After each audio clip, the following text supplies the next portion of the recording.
ಇವತ್ತು ಶನಿವಾರ. ಗುರುವಾರ ಸಂಜೆ ನನಗೊಂದು ದೂರವಾಣಿ ಕರೆ ಬರುತ್ತೆ. ಸರ್, ನಾನು ನಿಮ್ಮ ವಿಮರ್ಶೆಗಳ ಅಭಿಮಾನಿ, ಕಂಠದ ಅಭಿಮಾನಿ ಅಂತ. ಥ್ಯಾಂಕ್ ಯು ಸರ್ ಅಂತೀನಿ. ನಿಮ್ಮ ಕಡೆಯಿಂದ ನನಗೊಂದು ಸಹಾಯ ಆಗಬಹುದಾ ಅಂತ ಕೇಳ್ತಾರೆ. ಸರ್ ಹೇಳಿ ಅಂತೀನಿ. ನನ್ನ ಜೊತೆ ಒಂದು ಸಂದರ್ಶನ ಆಗಬಹುದಾ ಅಂತ ಕೇಳ್ತಾರೆ. ಸರ್ ಖಂಡಿತ, ನೀವು ಕೇಳಿದಿದ್ರು ನಾನೇ ಕೇಳಿ ಮಾಡ್ತಾಯಿದ್ದೆ ಅಂತ ಹೇಳ್ತೀನಿ. ನಾನು ಹಾಗೆ ಹೇಳಿದ್ದಕ್ಕೆ ಕಾರಣಕ್ಕೆ ಸುಮಾರು 2007 ಮೆಜೆಸ್ಟಿಕ್ ಚಿತ್ರಮಂದಿರಕ್ಕೆ ಹೋಗಬೇಕು. ಒಲವಿನ ಪೂಜೆಗೆ ಒಲವೇ ಮಂದಾರ ಅಂತ ಡಾಕ್ಟರ್ ರಾಜ್ಕುಮಾರ್ ಅವರ ವಿಷುಯಲಿಂದ ಶುರುವಾದ ಚಿತ್ರಕ್ಕೆ ಹೋಗಬೇಕು. ಆ ಚಿತ್ರ ನನ್ನ ಮೇಲೆ ಬೀರಿದ ಪ್ರಭಾವಕ್ಕೆ ಹೋಗಬೇಕು. Back to the phone call. ನನ್ನ ಜೊತೆ ಮಾತಾಡ್ತಿದ್ದ ವ್ಯಕ್ತಿ ಹೇಳ್ತಾರೆ, ಸರ್ ಬನ್ನಿ, ನಾನು ನಿಮ್ಗೊಂದು ಒಳ್ಳೆ ಸೆಟಪ್ ಮಾಡಿಕೊಡ್ತೀನಿ ಸಂದರ್ಶನಕ್ಕೆ ಅಂತಾರೆ. ಸರ್ ಅದೆಲ್ಲ ಬೇಡವೇ ಬೇಡ, ನಾನು ಹಾಗೇ ಬರ್ತಾ ಇದ್ದೆ ಅಂತ ಹೇಳ್ತೀನಿ. ಬಟ್ ಅವ್ರು ಸೆಟಪ್ಪನ್ನು ಮಾಡಿದ್ದಾರೆ. I am extremely humbled with what he has done. ಬನ್ನಿ ನೋಡೋಣ ಅದೇನು ಸೆಟಪ್ಪನ್ನು ಮಾಡಿದ್ದಾರೆ, ಯಾರು ಈ ಸೆಟಪ್ಪನ್ನು ಮಾಡಿದ್ದಾರೆ ಅಂತ. ಈ ರೀತಿಯ ಒಂದು ಸೆಟಪ್ಪಲ್ಲಿ ನಾನು ಇಲ್ಲಿವರೆಗೂ ಯಾವುದೇ ಸಂದರ್ಶನವನ್ನು ಮಾಡಿಲ್ಲ. ಈ ನಿರ್ದೇಶಕರ 2 ಚಿತ್ರಗಳಲ್ಲೂ ಒಂದು ಕ್ರೈಮ್ ಬ್ಯಾಕ್ ಡ್ರಾಪ್ ಇದೆ. ಕ್ರೈಮ್ನಲ್ಲಿ ತೊಡಗಿಸ್ಕೊಂಡವರೆಲ್ಲ ಕೊನೆಗೆ ಇಲ್ಲೇ ಬಂದು ಸೇರೋದು ಅನ್ನೋದರ ಒಂದು ಸಂಕೇತವಾಯಿತು. ಗೊತ್ತಿಲ್ಲ, ಅವರನ್ನೇ ಕೇಳಿಬಿಟ್ರೆ ಸುಲಭ ಆಗತ್ತೆ ಅಲ್ವಾ? ಡೈರೆಕ್ಟರ್ ಸರ್ ಎಲ್ಲಿದ್ದೀರಿ? ಸೈಕ್ ಸೈಕ್ ಎಲ್ಲಿದ್ರು ಸೈಕ್ ಸೈಕ್, ಎಲ್ಲಿ ಹೋದ್ರು ಸೈಕ್ ಸೈಕ್ ಮಾಡೋ ಸೈಕ್ ನನ್ನ ಮಕ್ಕಳು ನಾವು.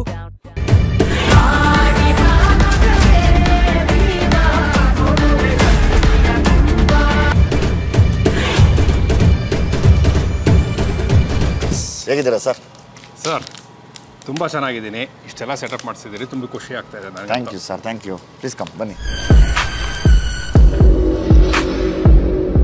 ಸರ್, ಯಾರು ಗೋರಿ ಮೇಲೂ ಯಾರು ಯಾಕೆ ಸತ್ರು ಅಂತ ಬರ್ದಿರೋದಿಲ್ಲ ಅಂತ ನಿಮ್ಮ ಚಿತ್ರದಲ್ಲೇ ಒಂದರಲ್ಲಿ ಹೇಳಿದ್ರಿ. ಹೌದು.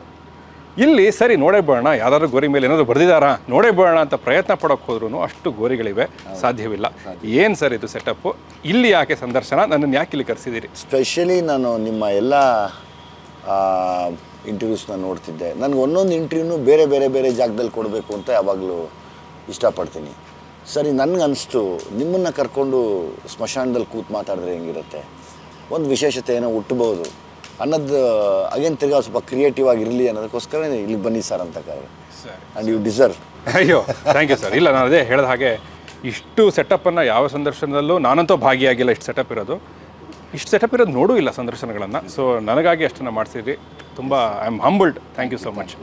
ಸರ್, ನಿಮ್ಮ ಚಿತ್ರಗಳಲ್ಲಿ ಸಾವು ಅನ್ನೋ ಒಂದು ಥೀಮು ಅಲ್ಲಲ್ಲಿ ಬರ್ತಾ ಹೋಗುತ್ತೆ. ಈಗ ನಾವು ಭೀಮನ ವಿಚಾರದಲ್ಲೇ ತೊಗೊಂಡ್ರು ಕೂಡ ಅಕ್ಕಿಯ ಕಾಳನ್ನು ತರಿಸಿದೆ, ಕಣ್ಣ ನೀರಲ್ಲೇ ಬೇಯಿಸಿದೆ ಅಂತಲೂ ಬರುತ್ತೆ.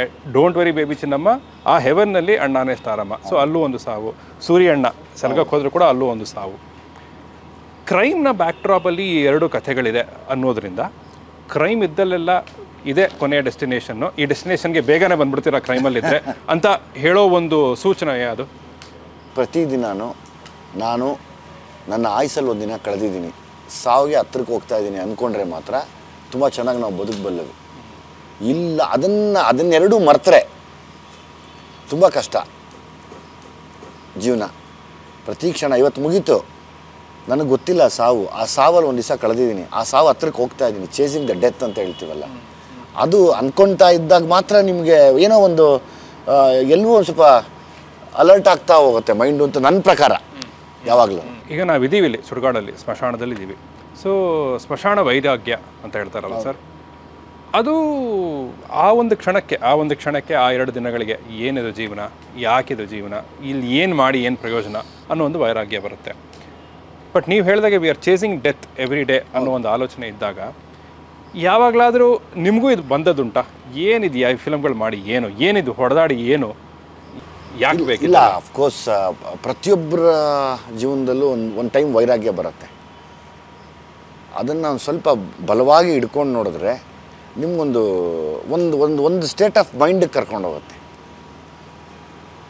ಅದಾದಮೇಲೆ ನಮ್ಮ ರೆಸ್ಪಾನ್ಸಿಬಿಲಿಟಿ ಏನು ಅಂತ ತಿಳ್ಕೊಳಕ್ಕೆ ಹೋದಾಗ, ಎಸ್ ತಾಳು ವೈರಾಗ್ಯ ಬಂದಿದೆ, ಅದನ್ನು ರೆಸ್ಪಾನ್ಸಿಬಿಲಿಟಿ ಮುಗಿಸಿ ವೈರಾಗ್ಯದ ಕಡೆ ಹೋಗೋಕ್ಕೆ ಟ್ರೈ ಮಾಡೋಣ ಅಂಥೇಳಿ ವೈರಾಗ್ಯದ ಜೊತೆನ ಬಿಡ್ಕೊಡ್ದು ಅದ್ರ ಜೊತೆಲೇ ಹೋದಾಗ ತುಂಬ ಆನ್ಸರ್ ಸಿಗ್ತಾ ಹೋಗುತ್ತೆ. ಈ ಎವ್ರಿಡೇ ಲೈಫಲ್ಲಿ ನಿಮಗೆ ಆನ್ಸರ್ ಸಿಗಬೇಕು ಅಂದರೆ ಒಂದು ಕಡೆ ವೈರಾಗ್ಯನೂ ನಿಮ್ಮ ಒಂದು ಲೇಯರಲ್ಲಿ ಓಡ್ತಾ ಇರಬೇಕು. ಆಗ ಗ್ರೌಂಡೆಡ್ ಆಗಿರ್ತೀವಿ ಅಂತನಾ? ಹೌದು ಸರ್, 100%. ನಾವೇನು ತೊಗೊಂಡು ಹೋಗೋಲ್ಲ ಅನ್ನೋದು ನಮ್ಮ ತಲೆಯಲ್ಲಿ ಇದ್ದರೆ ಹೌದು, ಮೆಟೀರಿಯಲಿಸ್ಟಿಕ್ ಡಿಸೈರ್ಸ್ಗೆ ನಾವು ಆಸೆ ಪಡೋದಕ್ಕಿಂತ ಬೇರೆ ಏನೋ ಸಾಧನೆಗೆ, ಬೇರೆ ಏನೋ ಸಾಧನೆ ಕಡೆ ಹೋಗ್ತಾ ಇರ್ತೀವಿ. ಎಲ್ಲದಕ್ಕಿಂತ ದೊಡ್ಡದು ಸಾವು. ಹುಟ್ಟಿದಾಗಂತೂ ನಮಗೆ ಗೊತ್ತಾಗಲಿಲ್ಲ, ಜ್ಞಾನ ಇಲ್ಲ, ಅವತ್ತು ಬುದ್ಧಿ ಇಲ್ಲ, ಏನಿಲ್ಲ. ಬಟ್ ಒಂದು ಗೊತ್ತಿರಬೇಕು, ಎಲ್ರಿಗೂ ಒಂದಿನ ಸಾವು ಬರುತ್ತೆ. ಸೊ ಅಷ್ಟರೊಳಗಡೆ ನಾವು ಹುಷಾರಾಗಿರಬೇಕು. ಆ ಒಂದು ವೈರಾಗ್ಯದ ಆ ಲೈನ್ ಅಂಡರ್ಲೈನ್ ಇದ್ದಾಗ ಮಾತ್ರ ನಾವು ನಡೆಯೋಕ್ಕೆ ಪಾತ್ ಚೆನ್ನಾಗಿರುತ್ತೆ. ಇಲ್ಲಾಂದರೆ ಗೊತ್ತಿಲ್ಲದಂಗೆ ಒಂದಷ್ಟು ಎಡವಟ್ಟುಗಳಾಗತ್ತೆ ಅಂತ ನನ್ನ ಪ್ರಕಾರ. ಅಂದರೆ ಈಗ ಸಾಧನೆ ಅಂತ ಮಾತಾಡಿದಾಗ ಹೌದು, ಸಾಧನೆಗೆ ನೀವು ಎಷ್ಟು ತೂಕವನ್ನು ಕೊಡ್ತೀರಿ, ಅಥವಾ ಹಣೆ ಬರಹವನ್ನು ನಂಬ್ತೀರಾ? ನನ್ನ ಹಣೆ ಬರಹದಲ್ಲಿ ಬರೆದಿದ್ರೆ ಎರಡನ್ನು ಸರ್. ಈಗ ಹಣೆ ಬರದಲ್ಲಿ ಬರೆದಿರೋದಕ್ಕೆ ಈ ಸಾಧನೆಗೆ ಬಂದಿರ್ತೀವಿ. ಸೊ ಇಲ್ಲಿ ಯಾವಾಗಲೂ ಸಾಧಕರಿಗೆ ಮಾತ್ರ ಕಷ್ಟ ಬರುತ್ತೆ ಹೊರತು ಸುಮ್ಮನೆ ಆರಾಮಾಗಿ ಲೈಫ್ ಲೀಡ್ ಮಾಡೋರಿಗೆ ಕಷ್ಟ ಬರಲ್ಲ. ಸೊ ಸಾಧನೆಗೆ ಜೊತೆಯಲ್ಲಿ ಬರೋದೇ ಕಷ್ಟ. ತಪಸ್ಸು ಸುಮ್ಮನೆ ಯಾರಿಗೂ ಒಲಿಲಿಲ್ಲ. ಹಂಗೆ ಎನಿ ಸಾಧಕ ಯಾವುದೇ ಸಾಧನೆಗೆ ಹೊರಟ್ರೆ ಅವನಿಗೆ ಕಷ್ಟಗಳ ಜೊತೆ ಮಾತ್ರ ಅವ್ನಿಗೆ ಗೆಲ್ಲಕ್ಕೆ ಸಾಧ್ಯ. ಯಾಕೆಂದರೆ ಅದು ಪರೀಕ್ಷೆ ಕೂಡ ಅನ್ಕೋಬೇಕು ನಾವು. ನಾನು ಅದೇ ಕೇಳಕ್ಕೆ ಬಂದೆ. ಈಗ ನನಗೆ ಒಂದು ಕಷ್ಟಗಳು ಬಂದಾಗ ಅದನ್ನು ನಾನು ಒಂದು ರಿಮೈಂಡರ್ ಆಗಿ ತಗೋಬೋದಾ? ನನಗೆ ಕಷ್ಟಗಳು ಬರ್ತಿರೋದು ನಾನು ಸಾಧಕನಾಗಬೇಕು ಅನ್ನೋದಕ್ಕೆ ಅಂತ. 100%. ಈಗ ಪೆಟ್ಟು ಬಿದ್ದಷ್ಟು ಶಿಲೆ ಆಗುತ್ತೆ ಹಂಗೆ. ಸೊ ಅದೆಲ್ಲ ಅನ್ಕೊಳ್ತಾ ಇದ್ದಾಗ ಮಾತ್ರ ಮಜಾ ಲೈಫು. ಈಗ ನಾನು ಹೇಳ್ತೀನಿ, there should be a competitors and the enemies in the life to achieve something ಅಂತ. ಅದಿದ್ದಾಗ ಮಾತ್ರ ಮಜಾ. ಸರಿ, ನಾನೇನೋ ಬೇರೆ ಯೋಚನೆ ಮಾಡ್ತಾ ಇದ್ದೀನಿ, ನನ್ನ ಆ್ಯಂಗಲ್ ಇಸ್ ಸಮಥಿಂಗ್ ಡಿಫ್ರೆಂಟ್. ಸ್ಪಿರಿಚುವಲಾಗಿ ಏನೋ ಹುಡುಕ್ತಾ ಇರ್ತೀನಿ ನಾನು. ಅದ್ರ ಜೊತೆಗೆ ಇದು ಇದೆಯಲ್ಲ, ಎಕ್ಸ್ಟ್ರಾ ನನಗದು. ಅಚೀವ್ ಸಮಥಿಂಗ್, ಎನಿಮೀಸ್ ಇರಬೇಕು, ನಮ್ಮನ್ನು ಕ್ರಿಟಿಸೈಸ್ ಮಾಡೋರು ಇರಬೇಕು, ಟು ಅಚೀವ್ ಸಮಥಿಂಗ್. ಏನು ದುನಿಯಾ ವಿಜಯ್ ಅವರು ಅಥವಾ ವಿಜಯ್ ಕುಮಾರ್ ಅವರು ಏನನ್ನು ಅಚೀವ್ ಮಾಡೋಕೆ ಬಯಸ್ತಾ ಇದ್ದಾರೆ? Basically I have lot of responsibilities where that has to be fulfilled. ಸರಿ ಸರಿ, ಅದನ್ನು ಮಾಡಲೇಬೇಕು. ನನಗೆ ಒಳಗೆ ವೈರಾಗ್ಯ ಇದ್ದೇ ಇದೆ, ಅದನ್ನು ಬಿಡೋಕ್ಕಾಗ್ತಾ ಇಲ್ಲ. ಸೊ ಎರಡು ಲೇಯರ್ನು ಇಟ್ಕೊಂಡು, ಸೊ ಯಾವುದಕ್ಕೆ ಜಾಸ್ತಿ ನಾನು ಒತ್ತು ಕೊಡಬೇಕು? ರೆಸ್ಪಾನ್ಸಿಬಿಲಿಟಿಗೆ ಒತ್ತು ಕೊಡಬೇಕು. ಲೌಕಿಕ ರೆಸ್ಪಾನ್ಸಿಬಿಲಿಟಿ ಅಲ್ಲ, ನನಗೆ ಆದ ಸುತ್ತ ಒಂದು ರೆಸ್ಪಾನ್ಸಿಬಿಲಿಟಿ ಇದೆ. ಲೈಕ್ ನನ್ನನ್ನು ನಂಬ್ಕೊಂಡು ಎಷ್ಟೋ ಜನ ಒಳ್ಳೊಳ್ಳೆ ಹಾನೆಸ್ಟ್ ಆಗಿರೋ ಸ್ನೇಹಿತರಿದ್ದಾರೆ. ಅವ್ರು ನಾನೇನ ಮಾಡೋಕ್ಕೆ ಸಾಧ್ಯನಾ?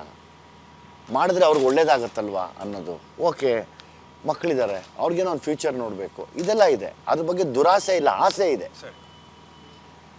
ಹಂಗಾಗಿ ನಾನು ರೆಸ್ಪಾನ್ಸಿಬಿಲಿಟಿನ ಮುಗಿಸೋ ದಿಕ್ಕಿನಲ್ಲಿ let me finish that, will see ಅಂತ ಹೋಗ್ತಾ ಇದ್ದೀನಿ ಅಷ್ಟೇ. ಅಚೀವ್ಮೆಂಟು ಅಂತ ಬಂದಾಗ ಅಚೀವ್ ಮಾಡೋಕ್ಕೆ ತುಂಬ ಆಸೆ ಇದೆ. ಅದ್ಯಾವುದೋ ಒಂದು ಏನು ಆವಾಗಲೂ ಒಂದು ಹೇಳ್ತಾರಲ್ಲ, never tell anybody that what you are going to achieve ಅಂತ. ಸೊ ಹಂಗಾಗಿ ಅದನ್ನ ಒಳಗನೆ ಬಚ್ಚಿಟ್ಕೊಂಡಿದ್ದೆ. ಸರ್, ಈಗ ಪೆಟ್ಟುಗಳನ್ನು ತಿಂದೇ ಶಿಲೆ ಆಗೋದು ಅಂತ ನೀವು ಹೇಳಿದ್ರೆ, ಹಾಗೆಯೇ ನಾವು ಎಡವಿನೇ ನಡೆಯೋಕ್ಕೆ ಕಲಿಯೋದು ಅನ್ನೋ ಒಂದು ರೀತಿಯಲ್ಲಿ. Please don't mind me saying this. ನಿಮ್ಮ ಪರ್ಸ್ನಲ್ ಲೈಫನ್ನು ಮೀಡಿಯಾ ಟ್ರಯಲ್ಲು ಟ್ರಿಬ್ಯುಲೇಷನ್ ಎಲ್ಲವೂ ಆಗಿದೆ. ಆದರೆ ನಿಮ್ಮಿಂದ ಆ ಎಲ್ಲವನ್ನೂ ದಾಟಿ ಬಂದಿರೋ ಒಬ್ಬ ಪೇರೆಂಟ್ ಹತ್ರ ಈ ಪ್ರಶ್ನೆನ ಕೇಳ್ತಾ ಇದ್ದೀನಿ. ಸರ್, ಪೇರೆಂಟಿಂಗ್ನ ನೀವು ಇವಾಗ ಹೇಗೆ ಅರ್ಥ ಮಾಡ್ಕೊಂಡಿದ್ದೀರಿ? ಏನನ್ನು ಹೇಳೋಕ್ಕೆ ಇಷ್ಟಪಡ್ತೀರಿ? What is parenting? See, I have seen my parents, so I am copying that to my childrens ಯಾವಾಗಲೂ. ಈಗ ಎಲ್ರಿಗೂ ಒಂದಿದೆ, ಲೈಕ್ ಒಂದು ಆ್ಯಂಗಲ್ ಆಫ್ ವ್ಯೂವಿಂಗ್ ಮೀ. ನಾನು ಸರಿ ಇಲ್ಲ, ಕೆಟ್ಟವನು, ಅವನೊಂಥರ, ಅವನು ಹಂಗೆ ಹಿಂಗೆ ಹೌದು. It's from the media trial sometimes ಆಗಿದೆ. ಅದು ತೊಂದರೆ ಇಲ್ಲ ನನಗೆ ಅದ್ರ ಬಗ್ಗೆ ಏನು ಯೋಚನೆ ಕೂಡ ಇಲ್ಲ. ನಂದೇನು ತಿರ್ಗಿ ರೆಸ್ಪಾನ್ಸಿಬಿಲಿಟಿ ಇದೆಯಲ್ಲ, ನಾನು ಯಾಕೆ ಅದ್ರ ಬಗ್ಗೆ ಕುತ್ಕೊಂಡು ಸರ್, ನನಗೆ ಗೊತ್ತಿರಂಗೆ ಕೂತಷ್ಟು ಕೊಳ್ತೋಗ್ತೀವಿ, ನಡೆದಷ್ಟು ಆರೋಗ್ಯವಾಗಿರ್ತೀವಿ. ಹಂಗೆ ನಡೀತಾ ಇರಬೇಕು, ಎಂಟು ಕಡೆಗೆ ನಡೀತಾ ಇರಬೇಕು ಅಷ್ಟೇ. ಸರ್, ಜ್ಯೋತಿಷ್ಯದಲ್ಲಿ ನಂಬಿಕೆ ಇದೆಯಾ? ಇಲ್ಲ, ಜ್ಯೋತಿಷ್ಯದಲ್ಲಿ ನಂಬಿಕೆ ಇಲ್ಲ.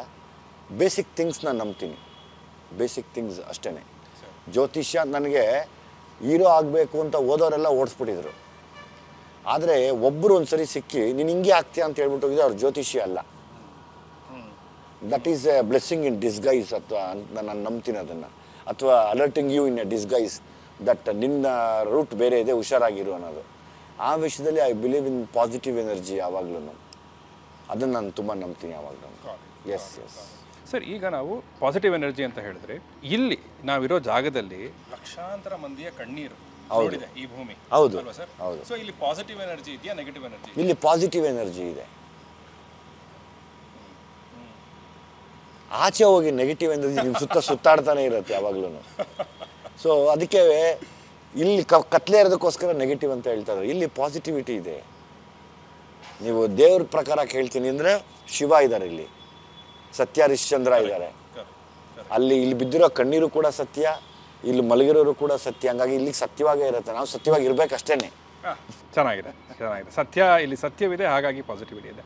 ಸರ್, ಇದೊಂದು ಈ ಒಂದು ಸ್ಪಿರಿಚುಯಾಲಿಟಿ ಬಗ್ಗೆ ಶುರು ಮಾಡೋಣ ಅಂತ ಈ ಭಾಗವನ್ನು ಶುರು ಮಾಡಿಕೊಂಡೆ. ಒಂದು ಕೊನೆಯ ಪ್ರಶ್ನೆ ಈ ಭಾಗದಲ್ಲಿ, ನಿಮ್ಮ ಚಿತ್ರಗಳ ಓಪನಿಂಗ್ ಕಾರ್ಡಲ್ಲಿ ವೆಂಕಟಾಚಲ ದೇಶಿಕಂ ಅಂತವ್ರು ಬರ್ತಾರೆ. ಅವ್ರ ಬಗ್ಗೆ ಹೇಳೋದಾದ್ರೆ ಹೇಳೋಕ್ಕಾದ್ರೆ ಅದು ಇಸ್ ಇಟ್ ಟು ಪರ್ಸನಲ್? ಇವತ್ತು ನಾನು ಉಸಿರಾಡ್ತಾ ಇದ್ದೀನಿ ಅಂದರೆ ಅವರೇ ಕಾರಣ. ಅಮ್ಮ ಹೋದ್ಮೇಲೆ, ಅಮ್ಮ ಇದ್ದಾಗಲೇ ಬಂದರು ನನ್ನ ಮನೆಗೆ. ಅಮ್ಮ ಹೋದ್ಮೇಲೆ ಅವರೇ ತಾಯಿಯಾಗಿ ನಿಂತಿದ್ದಾರೆ. ನನ್ನ ಎಲ್ಲವನ್ನೂ ಅವರೇ ನೋಡ್ತಾ ಇರೋದು. ಇವತ್ತು ನಾನು ಹಿಂಗೆ ಕುತ್ಕೊಂಡಿದ್ದೀನಿ, ನಿಮ್ಮ ಹತ್ರ ಮಾತಾಡ್ತೀನಿ ಅಂದರೆ ಅವ್ರು ನೋಡ್ತಾ ಇದ್ದಾರೆ ನನ್ನ. ನಾನು ತುಂಬ ಅವಧೂತ ನಂಬ್ತೀನಿ. ನಾನು ಯಾವಾಗಲೂ ತುಂಬ ನಂಬ್ತೀನಿ. ಅವ್ರಿರೋದು ಸತ್ಯ, ಅವ್ರಿರೋದಕ್ಕೆ ನಾವಿರೋದು. ಅವಧೂತರು ಅಂದರೆ ಮೆಸೆಂಜರ್ಸ್ ಆಫ್ ಗಾಡ್ಸ್ ಆಗ್ತಾರ? ಹೇಗೆ ಅವ್ರು ಎಲ್ಲ ಆಗ್ತಾರೆ, ನೀವು ನೋಡಿದ್ದೆಲ್ಲ ಆಗ್ತಾರೆ ಅವ್ರು ನಿಮ್ಮ ಜೊತೆ. ಅಮ್ಮನ ಥರ ಅವರು, ತಾಯಿ ಥರ ಏನು ಬೇಕಾದ್ರೂ ಕೊಡಿಸ್ತಾರೆ. ಬಟ್ ನಾವು ಪ್ರಾಪರ್ ಆಗಿರ್ಬೇಕಷ್ಟೇ. ಪ್ರಾಪರ್ ಆಗಿಲ್ಲ ಅಂದರೆ ಇಲ್ಲ. ಅವರಷ್ಟು ಶಿಕ್ಷೆ ಕೊಡೋರಿಲ್ಲ. ಬಟ್ ನಾವು ಅಷ್ಟೇ ಶಿಸ್ತಾಗಿರಬೇಕು. ಸರ್, ಇವರನ್ನು ನೀವು ಹುಡ್ಕೊಂಡು ಹೋಗಿದ್ದ ಅಥವಾ ವಿಧಿಯೇ ನಿಮ್ಮನ್ನ ಅಲ್ಲಿ ಕರ್ಕೊಂಬಂದು ನನಗೆ ಗೊತ್ತಿಲ್ಲದಂಗೆ ನಾನು ಚಿಕ್ಕ ವಯಸ್ಸಲ್ಲೇ ಒಬ್ಬರು ಅವಧೂತರನ್ನ ಮೀಟ್ ಮಾಡಿದ್ದೀನಿ. ಅವರಿಲ್ಲ, ಈಗ ಅವ್ರ ದೇಹ ಬಿಟ್ಟಿದ್ದಾರೆ. ಅದಾದಮೇಲೆ ನಾನು ಯಾಕೆ ಹಿಂಗಾದೆ ನನಗೊಂದು ಗುರು ಬೇಕಲ್ಲ ನನಗೆ ಯಾರೋ ಗುರು ಸಿಗ್ತಾರೆ ಒಂದು ದಿವಸ ಅಂತ ಹುಡುಕ್ತಾನೇ ಹೋದೆ. ಅದ್ರಲ್ಲಿ ಒಂದಷ್ಟು ರಾಂಗ್ ಗುರುಗಳು ಸಿಗ್ತಾ ಹೋದರು. ಎಸ್, ಒಂದು ಪಾಯಿಂಟಲ್ಲಿ ಗೊತ್ತಾಯಿತು ನೀನು ನನ್ನೇ ಹುಡುಕ್ತಾ ಇದ್ದಿದ್ದು ಅಂತ. ಆವಾಗ ಸುಮಾರು ಜನ ಅವಧೂತರನ್ನ ನಾನು ಕಣ್ಣಾರೆ ಬದುಕಿರೋರನ್ನ ಒಂದಷ್ಟು ಜನ ನೋಡಿದೆ. ಈಗ ಇವರು ವೆಂಕಟಾಚಲ ಅವಧೂತರು ಅವರು ದೇಹ ಬಿಟ್ಟಿದ್ದಾರೆ. ಅವ್ರನ್ನ ನಾನು ಫೋಟೋ ರೂಪದಲ್ಲಿ ನೋಡ್ತಿದ್ದೀನಿ. ಬಟ್ ನನ್ನ ಜೊತೆ ಜೀವಿಸ್ತಾ ಇದ್ದಾರೆ ಅವರು. ಅಲ್ಲಿ ಸುಮಾರು ಜನ ನೋಡಿದ್ದೀನಿ. ನನ್ನ ಮೈಸೂರಲ್ಲಿ 2-3 ಜಾಗ ಇದೆ. Mysuru is a wonderful place for ಅವಧೂತರು ಇರುವಂಥ ಮೇಯ್ನ್ ತಾಣ ಅದು. ಆವಾಗ ಒಂದೇ ಗುರು ಏಕ್ ಸೇವಾ ಅನೇಕ್ ಅಂತ. ಒಂದೊಂದು ಗುರುಗೆ ಒಂದೊಂದು ಸೇವೆ ಇದೆ, ಬಟ್ ಗುರು ಒಬ್ಬನೇ. ಹಿಂಗೆ ನೀವು ಪ್ರತಿದಿನ ಬೆಳಗ್ಗೆದ್ದು ಪೂಜೆ ಮಾಡೋದುಂಟ? ಇಲ್ಲ, ಬಿಟ್ಬಿಟ್ಟೆ. ಪೂಜೆ ನನಗೇನು ಅಂದರೆ, ನಾನಿವತ್ತು ನಿಮ್ಗೇನು ಒಳ್ಳೇದು ಬಯಸಿದ್ದೀನಿ ಅದೇ ದೊಡ್ಡ ಪೂಜೆ ನನಗೆ. ಅದು ಹೋಮ ಯಜ್ಞ ಎಲ್ಲವನ್ನು ಮೀರಿದ್ದದು. ನಾನು ನಿಮ್ಗಿವತ್ತು ಒಳ್ಳೇದು ಬಯಸಿದ್ದೀನ, ಸಾಕು, ನನಗೆ ಅದೇ ಪೂಜೆ.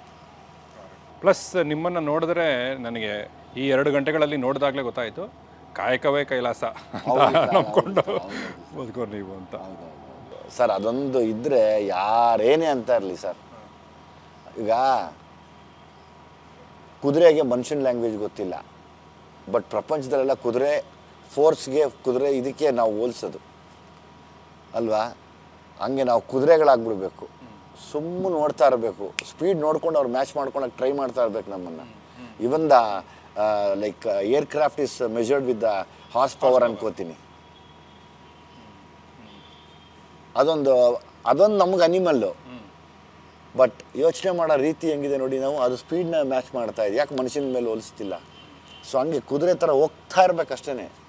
ಎದುರುಗಡೆ ಬಂದರೆ ಒಂದೊಂದ್ಸತಿ ಆನೆ ಆಗಬೇಕಾಗತ್ತೆ, ಇಲ್ಲ ತುಂಬ ವೈಲ್ಡ್ ಆದರೆ ಒಂಟಿ ಸಲ್ಗ ಆಗಬೇಕಾಗತ್ತೆ, ತಿನ್ನಲೇಬೇಕು ಅನ್ನಿಸಿದ್ರೆ ಹುಲಿ ಆಗಬೇಕಾಗತ್ತೆ.